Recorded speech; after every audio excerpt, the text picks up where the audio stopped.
Hi friends, இந்த video எதுக்கு அப்படின்னா, நான் நர்சிங் முடிச்சுட்டு எப்படி சவுதி வந்தேன், என்னென்ன ப்ராசஸ் இருந்துச்சு, எந்த ஏஜென்சி மூலமாக வந்தேன் அப்படின்றத கிளியராக A to Z இதை எக்ஸ்பிளைன் பண்ண போகிறேன். ஸோ வீடியோவை ஸ்கிப் பண்ணாமல் ஃபுல்லாக பாருங்கள்.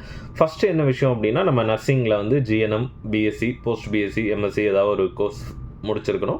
நெக்ஸ்ட்டு மெயினாக நம்மளுடைய டாக்குமெண்ட்ஸ், அதுக்கப்புறம் பாஸ்போர்ட்டு, அதுக்கப்புறம் கண்டிப்பாக ஒரு 2 வருஷம் எக்ஸ்பீரியன்ஸ் தான் கேட்குறாங்க எல்லா இடத்துலையும். இதெல்லாம் இருக்குது. ஓகே ஃப்ரெண்ட்ஸ், என்னென்ன டாக்குமெண்ட் தேவை அப்படின்னு பார்க்கலாம். Passport, resume, degree certificate or diploma certificate, registration certificate, mark sheet, transcript, still working certificate or recent experience certificate, TC 10th and 12th certificate.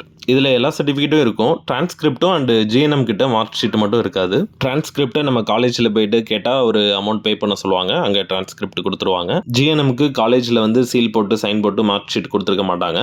அந்த மார்க் ஷீட்டை நம்ம எப்படி வாங்குறது அப்படின்னா, நம்ம டேரெக்டாகவும் போகலாம், இல்லை அப்படின்னா நம்ம கொரியர்லேயும் அனுப்பலாம். எங்கே இருக்குன்னா DME கீழ்ப்பாக்கத்தில் இருக்குது. நீங்கள் கொரியர் அனுப்ப போகிறீங்கன்னா இந்த மாதிரி ஒரு லெட்டர் எழுதிக்கோங்க. ஃப்ரெண்டில் உங்கள் நேமு, உங்களுக்கு சர்டிஃபிகேட் எந்த அட்ரஸ்க்கு வரணும் அப்படின்றத தெளிவாக கரெக்டாக கொடுத்துருங்க. மறக்காமல் ஃபோன் நம்பர் கொடுத்துட்டு 2 அவங்களுடைய DME போட்டு நீங்கள் எதுக்காக உங்களுக்கு இந்த சர்டிஃபிகேட் வேணும் அப்படின்றத லெட்டர் எழுதிக்கோங்க. லெட்டர் எழுதினதுக்கப்புறம் அது கூட சேர்ந்து நம்ம என்ன பண்ணோம் அப்படின்னா அமௌண்ட் பே பண்ணணும். அமௌண்ட் எப்படி பே பண்ணணும் அப்படின்னா SB கலெக்ட் மூலமாக பண்ணணும். நீங்கள் கம்ப்யூட்டர் சென்டரில் போய்ட்டு SB கலெக்ட் மூலமாக எனக்கு பேமெண்ட் பண்ணணும் அப்படின்னு சொன்னால் அவங்க அதில் பண்ணி தருவாங்க. எப்படி பே பண்ணணும் அப்படின்ற இமேஜ் நான் போட்டிருக்கேன், அதை பார்த்துக்கோங்க. நீங்கள் கம்ப்யூட்டர் சென்டரில் போய் கொடுத்து உங்கள் ரெஜிஸ்டர் நம்பர்லாம் கொடுத்து ஸோ அந்த பேமெண்ட்டை பண்ணணும். எனக்கு தெரிஞ்சு 1000 2000 எனக்கு சரியான ஞாபகம் இல்லை. நீங்கள் பே பண்ணதுக்கப்புறம் அந்த பில்லை மறக்காமல் அதை ஒரு பிரிண்ட் எடுத்து அந்த லெட்டர் கூட அந்த பிரிண்ட்டையும் வச்சு ஸோ உங்களுடைய சர்டிஃபிகேட் எல்லாத்தையும் ஒரு ஜெராக்ஸ் எடுத்து அது கூட அட்டாச் பண்ணி இந்த அட்ரஸ்க்கு நீங்கள் கொரியரில் அனுப்பிச்சி விட்றலாம். நீங்கள் அனுப்பிச்சதுக்கப்புறம் 1 monthல இல்லை 2 monthல உங்களுக்கு அந்த மார்க் ஷீட் உங்களுக்கு வந்துடும். ஓகேவா?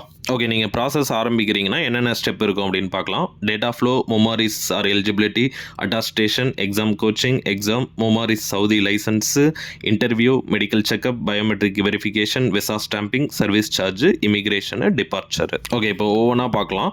First data flow. டேட்டா ஃப்ளோக்கு என்ன அப்படின்னா உங்களுடைய டாக்குமெண்ட்ஸ் அனுப்ப சொல்லுவாங்க. அதுக்கு ஒரு 25,000 ஆகும்.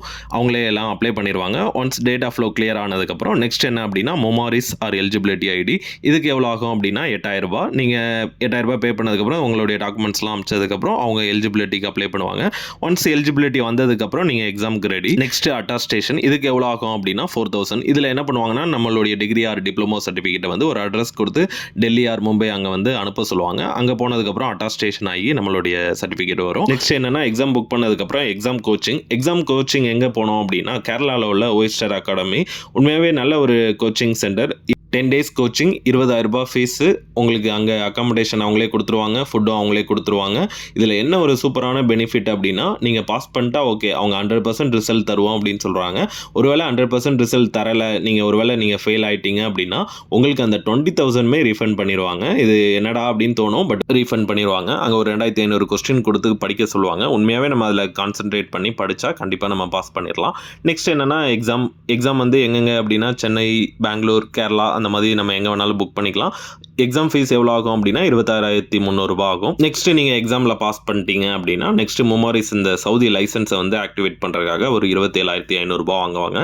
மொமாரிஸ் செகண்ட் பேமெண்ட் அப்படின்னு சொல்லிட்டு நீங்கள் அது கட்டினதுக்கப்புறம் நெக்ஸ்ட் உங்களுக்கு சவுதி லைசன்ஸ் வந்துடும். நெக்ஸ்ட் இன்டர்வியூ பேசிக்காக இந்த BLS, அதுக்கப்புறம் MI இந்த மாதிரி நம்ம கொஞ்சம் பேசிக்காக நல்லா பார்த்துட்டு கொஞ்சம் நல்லா இங்கிலீஷ் ஃப்ளூயண்ட்டாக பேசுகிற மாதிரி இருந்தால் ஓகே.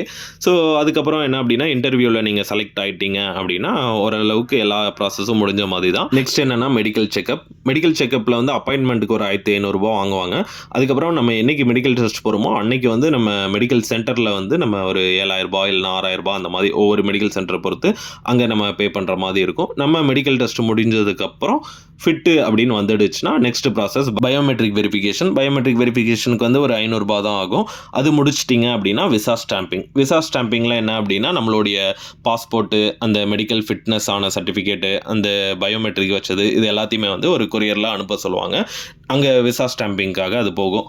நெக்ஸ்ட் என்னென்னா சர்வீஸ் சார்ஜ். சர்வீஸ் முடிஞ்சதுக்கப்புறம் நெக்ஸ்ட் இமிக்ரேஷன் அவங்களே எல்லாம் பார்த்துப்பாங்க.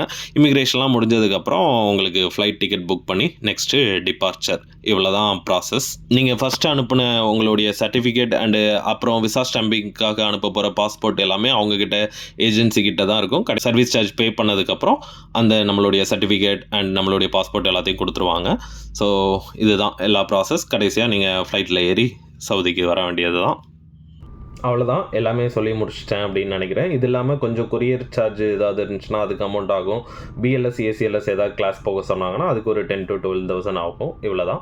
இது எந்த ஏஜென்சி மூலமாக பண்ணேன் அப்படின்னா, பாலா சார் அப்படின்ட்டு ஒருத்தங்க இருக்காங்க. அவங்க மூலமாக தான் இது எல்லாமே பண்ணது. மெயினாக நீங்கள் எந்த ஏஜென்சியில் ட்ரை பண்ணாலும் ஸோ உங்களுக்கு முன்னாடி யாராவது போயிருக்காங்களா அங்கே அப்படின்றத கொஞ்சம் நல்லா செக் பண்ணிக்கோங்க. நிறைய ஏஜென்சி ஏமாத்துறாங்க அப்படின்னு எனக்கு இன்ஸ்டாவில் நிறைய மெசேஜ்லாம் வந்துச்சு. ஸோ ஓகே, எது பண்ணாலும் கொஞ்சம் கேர்ஃபுல்லாக பண்ணுங்கள். ஓகேவா? நான் ட்ரை பண்ணும்போது எனக்கு முன்னாடி இந்த ஏஜென்சிலேருந்து ஒரு 2-3 பேர் வந்ததுனால தான் இதை நான் தைரியமாக ட்ரை பண்ணேன். இங்கே வந்ததுக்கப்புறம் எனக்கும் கரெக்டாக சேலரி வந்துட்டு இருக்கிறதுனால ஓகே, இது ஒரு கரெக்டான ஏஜென்சி அப்படின்றது தான் நான் இந்த வீடியோவில் உங்களுக்காக சொல்கிறேன். மெயினாக நீங்கள் வரீங்க அப்படின்னா 2, ஒன்று இண்டஸ்ட்ரியல் நர்ஸ், இன்னொன்று ஹாஸ்பிட்டல். நீங்கள் எதில் வேணாலும் வரலாம், பாய்ஸ் கேர்ள்ஸ் யார் வேணாலும் வரலாம்.